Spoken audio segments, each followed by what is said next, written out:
A Prefeitura de Ribeirão Preto deve repassar uma verba milionária à Transerp. O socorro financeiro à empresa que tem capital público e privado reforça a discussão em torno da viabilidade de manter ou não a companhia.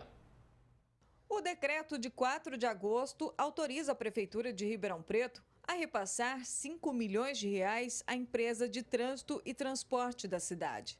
Verba que, segundo a administração, será utilizada para pagar os salários atrasados dos funcionários da Companhia de Economia Mista, após decisão judicial. Em junho, os trabalhadores receberam apenas 40% da remuneração mensal. No mês seguinte, um novo atraso fez com que o sindicato da categoria entrasse com a ação. A empresa conta com 177 funcionários e todos foram afetados. Marcos Papa defende que é preciso repensar a companhia. O que esse decreto vem evidenciar e que temos dito já há tempo é que a Transerp, além de não prestar um bom serviço à população de Ribeirão Preto, ela dá prejuízo aos cofres públicos e é isso que é inaceitável. Não basta o fato dela não se manter, ainda precisa de dinheiro do contribuinte, mais dinheiro do contribuinte para poder honrar a folha de pagamento. E 100%, a Transerp não tem nada.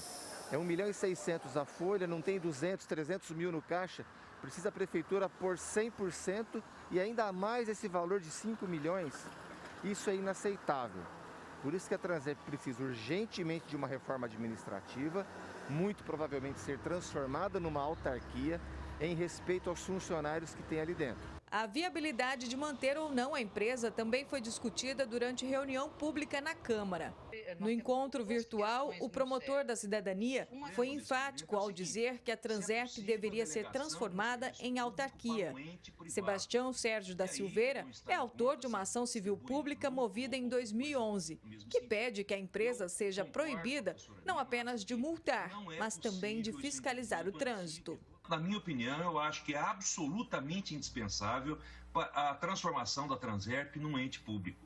Em primeiro lugar, nós acabaríamos com essas disputas judiciais.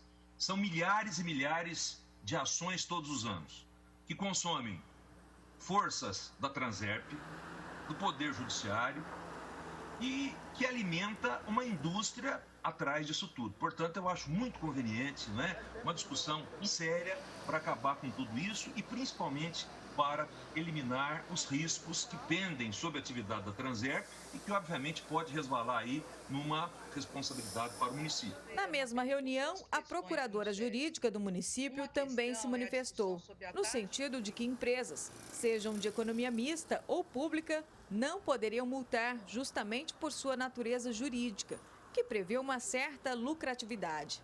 A maior arrecadação da Transerp é com infrações de trânsito. Em 2019, a receita foi de 39 milhões de reais, sendo que desse total, 27 milhões foram obtidos com o pagamento de multas. O melhor destino da Transerp é se transformar numa secretaria de transportes. Será mais econômico para a municipalidade e nós vamos conseguir introduzir toda a sua organização dentro dessa secretaria, logicamente com uma série de questões aí envolvidas, porque ela tem empregados, esses empregados estão regidos pela CLT e, portanto, nós teríamos que criar quadros de extinção por vacância, não é? A partir das rescisões contratuais, e aquilo vai se extinguindo e vamos, então, renovando esse quadro que hoje está na Transerp. A empresa diz que passa por dificuldades financeiras por conta da queda de arrecadação motivada pela pandemia do novo coronavírus. Mas o fato é que desde 2003 a prefeitura vem socorrendo a companhia com repasses milionários, já que existe um desequilíbrio natural, porque 80% da receita da Transerp está comprometida com a estrutura de pessoal. Eu vejo um desequilíbrio, tá? Porque há uma dependência econômica muito grande dentro do modelo da Transerp. A gente, de um certo modo, tem que pensar, de fato, como esse modelo pode ser gerenciado, dado que existem tantos riscos inerentes aí à continuidade. Eu acho que tem um problema de separação de atividades. Eu acho que carregar todo esse portfólio para dentro de uma outra empresa, vamos continuar no mesmo erro. Aí eu vou me apropriar de parte do que o professor até colocou, né? Dizendo o seguinte, eu acho que tem que ter uma agência reguladora. Acho que o contrato tem que ser regulado por alguém. A atividade de fiscalização pode ser feita pelo poder público, sem questionamentos, né? Pode ser aí a modelagem, se é uma autarquia, se é uma secretaria de mobilidade urbana, né? Eu acho que tudo isso são caminhos. Ximene Osório para o Jornal da Clube. Em nota, a Prefeitura apenas confirmou o que foi dito na reportagem, que está cumprindo a decisão da liminar judicial da 4ª Vara do Trabalho de Ribeirão Preto para o pagamento de salários atrasados. Já sobre o julgamento quanto à competência da Transerp em aplicar multas, disse que aguarda definição do Supremo Tribunal Federal. E agora, ao vivo, Thaisa Pinheiro traz mais informações. Thaisa. André, o que chama atenção é que antes o valor era de 4,8 milhões, agora já passa aí de 6 milhões, né? Um assunto muito polêmico e a gente vai conversar agora com Ademar Padrão, que é especialista em trânsito. Doutor, ficou claro que o município não apenas tem que arcar com a folha salarial, mas também precisa sustentar a existência de uma empresa que não faz outra coisa senão arrecadar com multas. Boa tarde.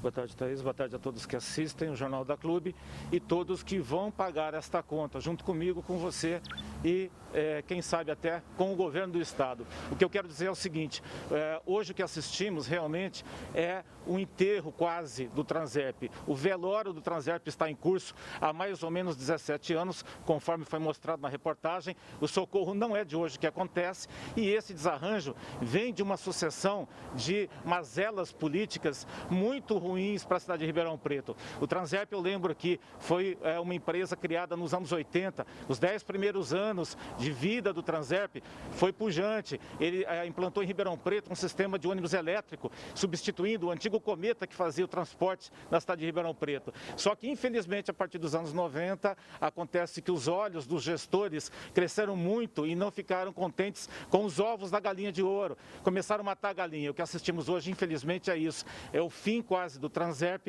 por uma questão de gestão pública, que não é de hoje, porém não mais se explica e muito menos se justifica. Por isso que eu venho falando sucessivamente. Já é a questão do Ministério Público Federal entrar na situação para poder evitar o pior para nós. Agora, esta conta, não só de salários, porque eu lembro que aí existem cargos em comissão, isso é cargo político e é pago também com o dinheiro do socorro do município. Então, a questão é muito grave e tem que ser observada por todos nós, porque não é só o usuário do ônibus, do qual o Transerp não fiscaliza, que paga essa conta. E, doutora, a Transerp terceiriza aí parte importante da própria responsabilidade, tem arrecadação de multa sempre sob suspeita e é criticada principalmente aí na fiscalização do transporte público quanto ao serviço do pró-urbano. Existe algum quesito onde a empresa não dê dor de cabeça aí para o município? Bom, assim, fazendo jus à questão, existe um corpo técnico muito bem qualificado no Transerp, engenheiros, o próprio superintendente é uma pessoa com extensa formação na área de atuação. Porém, a gestão política do Transerp é o que está levando à bancarrota essa empresa. E, na verdade, ela assumiu depois de 1998 a questão da fiscalização de trânsito. Foi aí que se perdeu, porque ela nem mais faz o papel de fiscalizadora do transporte público, que é o papel essencial dela, é o papel original dela, e também a questão do trânsito, a fiscalização, orientação, nós não temos. São poucos agentes e são agentes que, ainda que tenham boa intenção e tenham um bom preparo, eles são mal conduzidos na atividade material deles do dia a dia. Assistimos, inclusive, aos pontos de radar com 2 agentes, um cuidando do equipamento e o outro cuidando do outro agente. Isso não é mais concebível numa cidade do tamanho de Ribeirão Preto. Então, assim, é uma empresa que não atende à necessidade nem do transporte, nem do trânsito na cidade. E a gente viu na matéria que as multas renderam dezenas de milhões de reais em lucro para a Transerp nesses últimos anos. E o Ribeirão Pretano, vê o resultado disso em benefícios para o trânsito? Não vê. Inclusive, como eu disse, nem orientação e a fiscalização é muito aquém. O Transerp, de vez em quando, aí se justifica, se explica, dizendo que a Polícia Militar também faz a fiscalização via um convênio. Isso é verdade, mas a Polícia Militar tem outra prerrogativa em relação à segurança. Então, é subdimensionado hoje o papel do Transerp. E a arrecadação da multa, conta, infelizmente, vai para um tacho muito grande que mistura com outras contas. Isso já foi, inclusive, falado pelo próprio Tribunal de Contas do Estado de São Paulo várias vezes. Não deveria estar acontecendo novamente. E, infelizmente, vamos assistir em breve o fim do Transerp. E essa conta vai ficar muito cara, tanto em termos de segurança do trânsito, quanto financeira para o município. E a gente vê que na crise atual toda empresa do Brasil e do mundo, né, está fazendo malabarismo para sobreviver. É aceitável que a Transerp se acomode dessa maneira e exista apenas para arrecadar multas e manter cargos políticos? Não é aceitável, e eu lembro só o seguinte, falamos de várias gestões de prefeitura, mas as câmaras municipais também que existem já há 15, 20 anos em relação a isso, foram e são omissas. Então, a gravidade do problema vai continuar. E o dia que for extinto o Transerp, provavelmente por conta de uma decisão derradeira do Supremo Tribunal Federal, essa conta ficará para nós. Não teremos nem segurança do trânsito, nem fiscalização do transporte público e teremos problemas com o transporte público, porque o Transerp seria o órgão regulador para poder ajudar o cidadão na melhoria daquele serviço. Volto a falar novamente, você que está assistindo, vai pagar essa conta, use ou não ônibus, seja ou não um condutor responsável na direção do seu veículo ou como pedestre. O problema é grave, não deveríamos deixar isso continuar.